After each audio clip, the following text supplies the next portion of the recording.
വിഷുവിന് നമ്മൾ വിളവെടുക്കണമെന്നുണ്ടെങ്കിൽ ഫെബ്രുവരി മാസത്തിൽ നമ്മൾ കൃഷി തുടങ്ങണം. എങ്കിൽ മാത്രമേ നന്നായിട്ട് വിളവെടുക്കാനായിട്ട് സാധിക്കത്തുള്ളൂ. ഹലോ നമസ്കാരം, ഞാൻ മിനി. എല്ലാവർക്കും മിനീസ് ലൈഫ് സ്റ്റൈലിലേക്ക് സ്വാഗതം.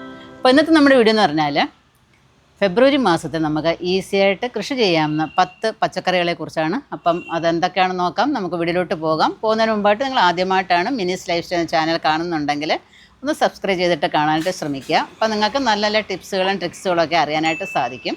അതുപോലെ നിങ്ങൾക്ക് ഇതേപോലെ കൃഷിയൊക്കെ ചെയ്യണമെന്ന് ആഗ്രഹമുണ്ട്, വിത്തുകളൊക്കെ കിട്ടുന്നില്ല എന്നുണ്ടെങ്കിൽ നമ്മുടെ വെബ്സൈറ്റിൽ ഒന്ന് കയറി നോക്കിയാൽ നിങ്ങൾക്ക് ആവശ്യമുള്ള വിത്തുകൾ വാങ്ങിക്കാം.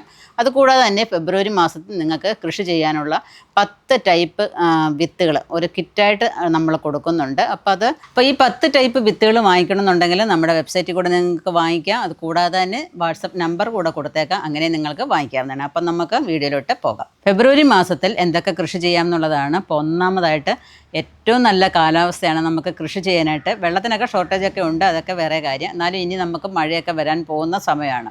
അപ്പം ചീര നന്നായിട്ട് നമുക്ക് കൃഷി ചെയ്യാം. ജനുവരി മുതൽ അങ്ങോട്ട് മെയ് മാസം വരെ നമുക്ക് നന്നായിട്ട് ചെയ്യാവുന്ന ഒന്നാണ് ചീര എന്ന് പറയുന്നത്. പല തരത്തിലുള്ളതായ ചീരയുണ്ട്. ചെമ്പട്ട് ചീര, മയിൽപ്പീലി ചീര, സുന്ദരി ചീര, പച്ചച്ചീര, വളാത്താങ്കര ചീര, അങ്ങനെ കുറേ ചീരകളുണ്ട്. അപ്പം വെറൈറ്റി ആയിട്ടുള്ളത് അങ്ങോട്ട് നടുകയെന്നുണ്ടെങ്കിൽ ഓരോ ലൈനിലും ഇങ്ങനെ ഓരോ കളർ നടുകയെന്നുണ്ടെങ്കിൽ അതൊരു പ്രത്യേക രസമാണ്, കഴിക്കാനും ഒരു പ്രത്യേക ടേസ്റ്റുമാണ്. പിന്നെ അടുത്തെന്ന് പറഞ്ഞാൽ പയർ കൃഷി ചെയ്യാം. പയറും നമുക്ക് നന്നായിട്ട് കൃഷി ചെയ്യാം. നന്നായിട്ട് വെള്ളമൊക്കെ ഒഴിച്ചു കൊടുക്കാമെന്നുണ്ടെങ്കിൽ ഏത് കാലാവസ്ഥയിലും നമുക്ക് എപ്പോഴും പിടിപ്പിച്ചെടുക്കാവുന്ന ഒന്നാണ് പയറും പല വെറൈറ്റി ഉണ്ട്. പല വെറൈറ്റി ആയിട്ട് നടുന്നവർ ഇഷ്ടപ്പെടുന്നവരുണ്ട്. അതല്ല 1-2 വെറൈറ്റി മതി, നമ്മുടെ വീട്ടിലേക്ക് ആവശ്യമുള്ളത് മതി എന്ന് വിചാരിച്ച് നടുന്നവരും ഉണ്ട്. അപ്പം ഏതെങ്കിലുമൊക്കെ പയറുകൾ നടുകയെന്നുണ്ടെങ്കിൽ നമ്മൾ വേസ്റ്റാക്കി കളയുന്ന വെള്ളം മാത്രം മതി കേട്ടോ, അതൊക്കെ പിടിപ്പിച്ചെടുക്കാനായിട്ട്. എന്നിട്ട് വിഷമില്ലാത്ത പച്ചക്കറികൾ കഴിക്കുകയെന്നുണ്ടെങ്കിൽ നമ്മുടെ ശരീരത്തിനും നല്ലതാണ്.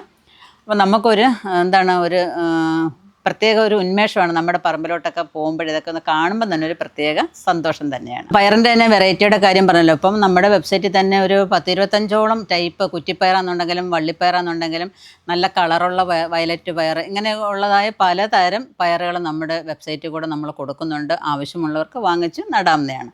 പിന്നെ അടുത്തെന്ന് പറഞ്ഞാൽ വഴുതനയാണ് കേട്ടോ. വഴുതനയെന്ന് പറഞ്ഞാലും കുറേ ടൈപ്പ് വഴുതനകൾ ഉണ്ട്. ഈ കാലാവസ്ഥയിൽ നമുക്ക് നന്നായിട്ട് പിടിപ്പിച്ചെടുക്കാനായിട്ട് സാധിക്കും. ഇപ്പം വഴുതനയൊക്കെ വിളവെടുക്കുന്നതൊക്കെ വീഡിയോ നിങ്ങളെ കാണിച്ചതാണ്. അപ്പോൾ അതിനകത്ത് നമ്മുടെ ജൈവ സ്ലറി, അതുപോലെ തന്നെ കിച്ചണിലെ വേസ്റ്റ് കൊണ്ടുവന്ന ഡ്രമ്മിനകത്ത് ഇട്ടിട്ട് അത് വെള്ളം ഒഴിച്ച് അതിൻ്റെ സ്ലറി കൊടുക്കാം.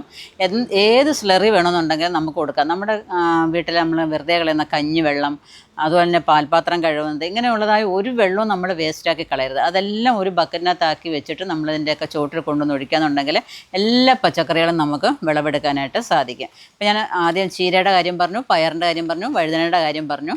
ഒരു 10 പച്ചക്കറികളാണ് നമ്മൾ നടുന്നത്. പിന്നെ വെണ്ടയ്ക്ക നമുക്ക് നടാം. നല്ല ഒന്നാന്തരമായിട്ട് നമുക്ക് വെണ്ടയ്ക്ക കൃഷി നടാം. അപ്പം നമ്മുടെ വീട്ടിലേക്ക് ആവശ്യമാണെന്നുണ്ടെങ്കിൽ നമ്മളൊരു 10 മൂട് നട്ടാൽ മതിയല്ലോ. ഇപ്പോൾ ഒരു 10 ഗ്രോ ബാഗിനകത്തോ അല്ലെങ്കിൽ ഒരു 10 അരിയൊക്കെ മേടിക്കുന്ന ചാക്കൊക്കെ കിട്ടില്ലേ, അതുപോലെ സിമെൻറ്റ് ചാക്ക്, അങ്ങനെ വേസ്റ്റാക്കി കളയുന്ന ഏതിനകത്തും നമുക്ക് നടാം. അതുപോലെ നമ്മുടെ പച്ചക്കറികളൊക്കെ നിങ്ങളൊക്കെ കടയിൽ നിന്നൊക്കെ വാങ്ങിച്ചുകൊണ്ട് വരുന്നതിൻ്റെ അല്ലെങ്കിൽ മറ്റുള്ള സാധനം വാങ്ങിക്കുന്നതിൻ്റെ വെറ്റിക്കോട്ട് കവറുകൾ കിട്ടുമല്ലോ. അപ്പോൾ അത് ഒരു 2 എണ്ണമൊക്കെ ചേർത്ത് വെച്ചിട്ട് അതിനകത്ത് സൂചിയോ പുട്ടുകുത്തിയുടെ കമ്പി വെച്ചിട്ട് എന്തെങ്കിലുമൊക്കെ ഒരു ഹോളൊക്കെ ഇട്ട് കൊടുത്തിട്ട് 2 എണ്ണം അകത്തകത്ത് വെച്ചിട്ട് കരിയിലെ മണ്ണ് നിറച്ച് വെക്കാമെന്നുണ്ടെങ്കിൽ ഒന്നാന്തരമായിട്ട് നിങ്ങൾക്ക് വെണ്ടയ്ക്കോ എന്ത് വേണമെങ്കിലും അതിനകത്ത് നടാനായിട്ട് സാധിക്കും. വെണ്ടയ്ക്ക തന്നെ പല വെറൈറ്റികളുണ്ട്. ഏതെങ്കിലുമൊക്കെ ഒന്ന് നടാനായിട്ട് ശ്രമിക്കുക. അടുത്തെന്ന് പറഞ്ഞാൽ പച്ചമുളകാണ്. പച്ചമുളക് നിങ്ങൾക്ക് എല്ലാവർക്കും അറിയാവുന്നതാണ്. ഞാൻ എൻ്റെ വീഡിയോസ് തുടങ്ങിയ കാലം തൊട്ട്, എൻ്റെ ചാനൽ തുടങ്ങിയ കാലം തൊട്ട് എല്ലാവരുടെയും പറയുന്നതാണ്, നമ്മുടെ വീട്ടിലേക്ക് ആവശ്യമായ പച്ചമുളക് നമ്മൾ തന്നെ നടുക. അപ്പം ഒരു പച്ചമുളക് ഒരു 4-5 മൂട് നടാമെന്നുണ്ടെങ്കിൽ നമ്മുടെ വീട്ടിലേക്ക് ആവശ്യമുള്ളതായ പച്ചമുളക് തന്നെ കാന്താരി ആണെന്നുണ്ടെങ്കിലും പല വെറൈറ്റി ഉണ്ട്, അല്ല നീളം മുളക് തന്നെ പല വെറൈറ്റികളുണ്ട്. പിന്നെ പല കളറിലുള്ളതായ പച്ചമുളകുകളും ഉണ്ട്. ഏതെങ്കിലുമൊക്കെ നടുകയെന്നുണ്ടെങ്കിൽ നല്ല കാലാവസ്ഥയാണ്. നമ്മുടെ വീട്ടിലേക്കുള്ളതായ ഒരു 10 പച്ചമുളക് ഉണ്ടെങ്കിൽ നമുക്ക് ഓടി ചെന്ന് നമ്മുടെ പറമ്പിൽ നിന്ന് നമുക്ക് പിച്ചാനായിട്ട് സാധിക്കും. അപ്പോൾ അതും എല്ലാവരും നടാനായിട്ട് ശ്രമിക്കുക.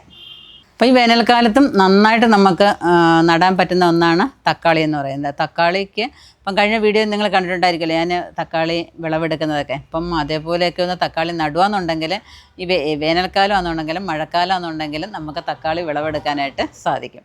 അപ്പം തൈകൾ നടുകയോ അല്ലെങ്കിൽ വിത്തുകൾ നടുകയോ എന്ത് വേണമെന്നുണ്ടെങ്കിലും ചെയ്യാം. തക്കാളിയെ ഒന്ന് സംരക്ഷിക്കുക എന്നുണ്ടെങ്കിൽ നമുക്ക് നമ്മുടെ വീട്ടിലേക്കുള്ളതായ തക്കാളി നമുക്ക് വിളവെടുക്കാം. അടുത്തെന്ന് പറഞ്ഞാൽ പാവൽ നടാം. പാവൽ നടുകയെന്ന് വെച്ചാൽ ഇപ്പം അങ്ങോട്ട് പാവൽ നടുകയെന്നുണ്ടെങ്കിൽ വലിയ കീടങ്ങളുടെ ശല്യമൊന്നും ഇല്ലാതെ നമുക്ക് പാവലൊക്കെ വളർത്തിയെടുക്കാനും വിളവെടുക്കാനായിട്ടും സാധിക്കും. അതുപോലെ പടർന്നു പോകുന്നത് എന്തും നമുക്ക് നട്ടുപിടിപ്പിക്കാം. പിന്നെ പടവലത്തിനും കേടുപാടുകളൊന്നും ഇല്ലാതെ നമുക്ക് വളർത്തിയെടുക്കാനായിട്ട് സാധിക്കും. അതുപോലെ തന്നെ വെള്ളരി അത്യാവശ്യമാണല്ലോ. വിഷുവിന് ഏറ്റവും അത്യാവശ്യമാണ് വെള്ളരി എന്ന് പറയുന്നത്. അപ്പം വെള്ളരി എന്തായാലും നട്ടുപിടിപ്പിക്കാനായിട്ട് ശ്രമിക്കുക. അപ്പോൾ അതിനെല്ലാം നമ്മൾ മണ്ണ് ഒരുക്കിയിട്ട് വേണം. നമ്മൾ തറയിലാണെന്നുണ്ടെങ്കിലും ഗ്രോ ബാഗിനകത്ത് നടുന്നുണ്ടെങ്കിലും ഡ്രമ്മിനകത്ത് നടുന്നുണ്ടെങ്കിലും മണ്ണ് ഒരുക്കിയിട്ട് വേണം നമ്മൾ നടാനായിട്ട്. കുമ്മായമോ അല്ലെങ്കിൽ ഡോളോമൈറ്റോ. കുമ്മായം ഇടുകയെന്നുണ്ടെങ്കിൽ ഇപ്പോഴേ നിങ്ങളൊരു 10 ദിവസമെങ്കിലും കുമ്മായം ഇട്ട് വെച്ച് വെക്കുക. പിന്നെ വേണം വളമൊക്കെ ഇടാനായിട്ട്. അപ്പം ഡോളോമൈറ്റും ചാണകപ്പൊടിയും ഇതൊക്കെ നമ്മൾ ഒരുമിച്ചിട്ടാലും വലിയ കുഴപ്പമില്ല. ഇപ്പം ഞാൻ അങ്ങനെയാണ് ചെയ്യുന്നത്. തക്കാളിയൊക്കെ ചെയ്തപ്പോൾ ഡോളോമൈറ്റും കോഴിവളവും ചാണകവും എല്ലാം കൂടെ വേപ്പും പിണ്ണാക്കും എല്ലാം കൂടെ മിക്സ് ചെയ്തിട്ട് ഒരു 2 ആഴ്ച കഴിഞ്ഞിട്ടാണ് ഞാൻ ഓരോന്നും നടാനായിട്ട് തുടങ്ങിയത്. അപ്പം നമ്മൾ ഓരോന്നും മണ്ണ് മിക്സ് ചെയ്തിട്ട് അന്ന് തന്നെ നമ്മൾ എന്തായാലും അതിനകത്ത് ചെടി നടരുത്, വിത്തുകളും പാകരുത്. ഞാൻ ഒന്നുകൂടെ പറയാണ്. നമ്മൾ മണ്ണൊരുക്കിയതിന് ശേഷം അന്ന് തന്നെ ആ മണ്ണെടുത്തിട്ട് നമ്മൾ കൃഷി ചെയ്യാനായിട്ട് എടുക്കരുത്. അത് ഒരു 2 ആഴ്ചയെങ്കിലും മൂടിയിട്ട് ഒരു വെള്ളമൊക്കെ കുറച്ച് തളിച്ചു കൊടുത്ത് മൂടിയിട്ടതിന് ശേഷം ഒരു 10 ദിവസം കഴിഞ്ഞിട്ടേ നിങ്ങൾ ആ മണ്ണിനകത്ത് വിത്തുകൾ നടുകയും ചെയ്യാവും. അതേപോലെ തന്നെ തൈകൾ നടാവും. അതല്ല ആ ചൂടോടെ നമ്മൾ ആ മണ്ണൊക്കെ ഒരുക്കി അങ്ങോട്ട് ഇടുമ്പോഴത്തേക്ക് ആ വളത്തിൻ്റെ എല്ലാം കൂടെ ചൂടാണ് ആ മണ്ണിന്. അപ്പോൾ അതിനകത്തോട്ട് കൊണ്ടുവെക്കുമ്പോൾ നമ്മുടെ ചെടികളൊക്കെ വാടിപ്പോവുകയാണ് ചെയ്യുന്നത്. അപ്പം തീർച്ചയായിട്ടും ഇതൊന്നും നിങ്ങളുടെ ശ്രദ്ധയിൽ എപ്പോഴും ഉണ്ടായിരിക്കും. പിന്നെന്ന് പറഞ്ഞാൽ എന്താ, മത്തൻ നമുക്ക് നട്ടുപിടിപ്പിക്കാം. മത്തന് നന്നായിട്ട് വെള്ളം കൊടുക്കണം. അതിൻ്റെ ചുവടുകളൊക്കെ നന്നായിട്ട് മണ്ണിളക്കം, എല്ലാ ചെടികൾക്കും നന്നായിട്ട് മണ്ണിളക്കം ഉണ്ടെങ്കിൽ മാത്രമേ ചെടികൾ നന്നായിട്ട് വളർന്ന് പോവുകയുള്ളൂ. അപ്പോൾ എല്ലാ വീഡിയോയിലും ഞാൻ പറയുന്നതാണ്, അതിൻ്റെ ചുവടൊക്കെ ഇടയ്ക്കിടയ്ക്കൊക്കെ ഒന്ന് കുത്തിയിളക്കിയിട്ട് നമ്മൾ എന്തെങ്കിലുമൊക്കെ സ്ലറികൾ ഒഴിച്ചു കൊടുക്കാം.